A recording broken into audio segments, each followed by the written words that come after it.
Hello दोस्तों, स्वागत है आपका हमारे YouTube channel DSR study point में। तो आप लोग कैसे हो? मुझे उम्मीद है आप सभी लोग बहुत बढ़िया होगा।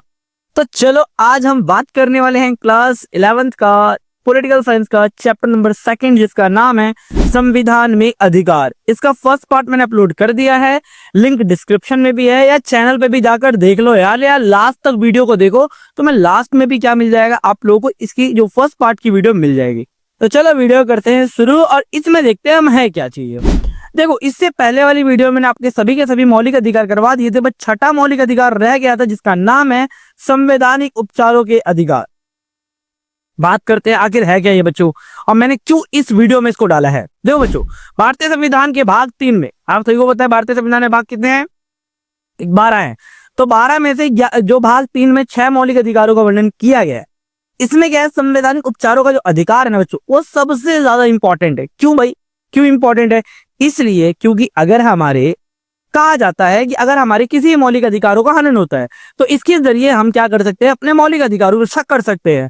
इसीलिए डॉक्टर भीमराव अंबेडकर ने इस अधिकार को संविधान की आत्मा या हृदय भी कहा है ना। इसमें कहा गया है जिस तरह आत्मा के बिना शरीर बेकार है, उसी तरह संवैधानिक उपचारों के अधिकार के बिना हमारे मौलिक अधिकार बेकार हैं, है ना। तो इसीलिए ये मौलिक अधिकार काफी ज्यादा इंपॉर्टेंट होता है। अब क्यों इंपॉर्टेंट होता है? तो इसके अंतर्गत सुप्रीम कोर्ट, हाई कोर्ट यानी उच्च न्यायालय और सर्वोच्च न्यायालय क्या करता है, कुछ आदेश जारी करता है आपके मौलिक अधिकारों की रक्षा करने के लिए। तो इसमें से 6 रीट या 6 आदेश होते हैं। पहला बंदी प्रत्यक्षीकरण, दूसरा होता है बच्चों परमादेश, तीसरा होता है प्रतिषेध लेख, चौथा होता है अधिकार परीक्षा और पांचवा होता है उत्प्रेक्षण लेख। अब तुम समझ रहे हो ना सर जी, कहाँ संस्कृत की भाषा घुसेड़ रहे हो? अरे सब रखो, समझा देंगे तुम्हें। चलो आगे बढ़ते हैं, बात करते हैं पहले बंदी प्रत्यक्षीकरण की। भैया बंदी प्रत्यक्षीकरण का मतलब क्या होता है?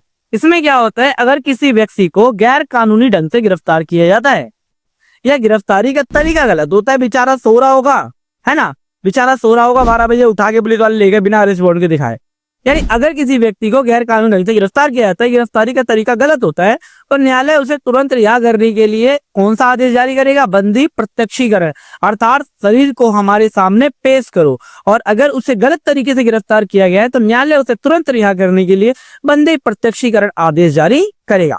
चलो दूसरा आदेश आता है आपका परमादेश लेख। इसमें क्या होता है, जब कोई सार्वजनिक अधिकारी या कोई सरकारी अधिकारी अपने दायित्वों या कर्तव्यों का पालन नहीं करता है और इससे किसी और की क्या होता है, मौलिक अधिकारों का हनन होता है, तो इस सिचुएशन में क्या होता है, हाई कोर्ट या सुप्रीम कोर्ट क्या कर सकता है, परमादेश जारी करता है और न्यायालय उस पर क्या कर सकता है, कार्यवाही कर सकता है, यहां तक कि उसे पद से भी हटा सकता है। तो इसके लिए परमादेश जारी किया जाता है। नेक्स्ट आता है प्रतिषेध लेख। प्रतिषेध का मतलब क्या होता है बच्चों? देखो, जब कोई निचली अदालत क्या करती है, अपने अधिकार क्षेत्र से बाहर जाके किसी केस की सुनवाई करती है, तो ऊपरी अदालत उसे ऐसा करने से रोकने के लिए कौन सा आदेश जारी करती है? प्रतिषेध लेख जारी करती है। उदाहरण के लिए सपोज करो जैसे कि दिल्ली का उच्च न्यायालय है। अब दिल्ली का उच्च न्यायालय क्या करेगा, दिल्ली के केसेस को ही तो देखेगा ना, या हरियाणा के केसेस को देखेगा, है ना। तो अधिकार क्षेत्र से बाहर नहीं जा सकता, तो इसे प्रतिषेध लेख कहते हैं। चलो चौथा आता है अधिकार परीक्षा। अब इसका मतलब क्या होता है, अर्थात जब न्यायालय को ऐसा लगता है कि कोई व्यक्ति ऐसे पद पर नियुक्त हो चुका है जिस पर उसका कोई कानूनी हक नहीं है, तब न्यायालय उसे अधिकार परीक्षा के द्वारा उसको उसके पद से हटाने के लिए या उसे रोक सकता है ना। एग्जाम्पल के लिए अगर मैं बात करूं, कोई एक ऐसा व्यक्ति था जो पुलिस वाला था, अब वो क्या हो चुका, रिटायर हो चुका है, तो उसके पास सारे अधिकार खत्म हो चुके हैं, तो वो बिना अधिकार के क्या करता है, अपने मतलब ऐसा करता है, तो उसे ऐसा करने से रोकने के लिए अधिकार परीक्षा लेख जारी किया जाता है। नेक्स्ट आता है उत्प्रेक्षण लेख। अब उत्प्रेक्षण रीट का मतलब क्या होता है कि जब निचली अदालत या सरकारी अधिकारी बिना अधिकार के कोई कार्य करता है तो न्यायालय उसे क्या होता है, विचाराधीन मामले को उससे लेकर उत्प्रेक्षण लीक जारी करता है ना, या उससे वो चीज लेकर किसी दूसरे को हस्तांतरित कर देता है, तो इसे उत्प्रेक्षण रीट कहते हैं।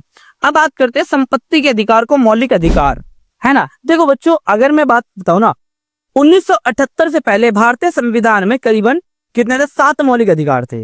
लेकिन क्या हुआ था, संविधान के 44वें संविधान संशोधन के द्वारा 1978 के द्वारा संपत्ति के अधिकार को मौलिक अधिकारों की श्रेणी से हटा दिया गया और इसे कानूनी अधिकार बना दिया गया। अर्थात इसे 31 को, जिसमें है ना 31वें मौलिक अधिकार में रखा गया था, लेकिन इसे हटा दिया गया क्योंकि कहीं ना कहीं असमानता और गैर बराबरी को बढ़ावा दे रहा था, है ना। इसीलिए मौलिक अधिकारों की श्रेणी से हटा दिया गया है और इसे अनुच्छेद 300 ए में डाल दिया गया है ना। तो ये चीज इस कारण से संपत्ति के अधिकार को हटाया गया था। अब बात करते हैं अधिकार और कर्तव्य एक सिक्के के दो पहलू है। भैया अधिकार और कर्तव्य का मतलब क्या होता है? तो देखो अधिकार एग्जाम्पल के थ्रू समझाता हूँ, पॉइंट्स में आपको बाद में समझाऊंगा।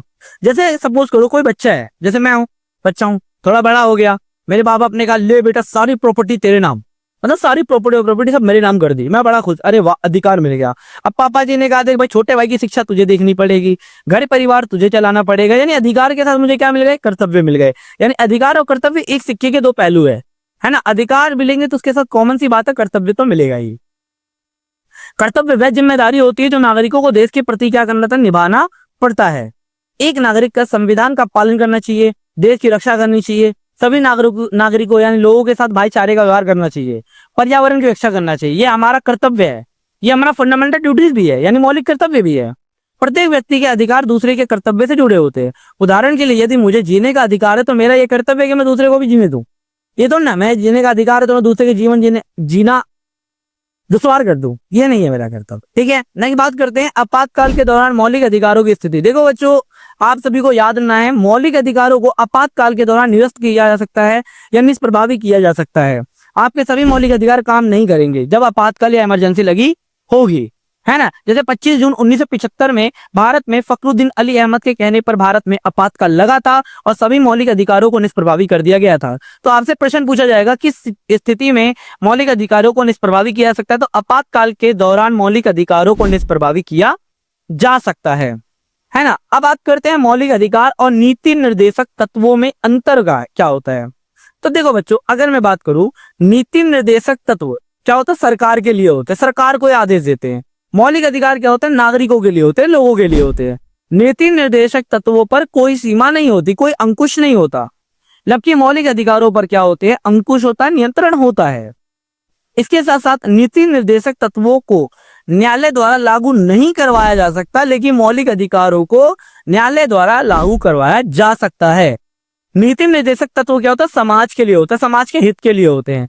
और मौलिक अधिकार क्या होता है? व्यक्ति के लिए होते हैं, व्यक्ति की आवश्यकता होती है। तो ये था बच्चों इस वीडियो कंप्लीट पार्ट। इस चैप्टर के काफी इंपॉर्टेंट चीजें मैंने कवर कर दी है।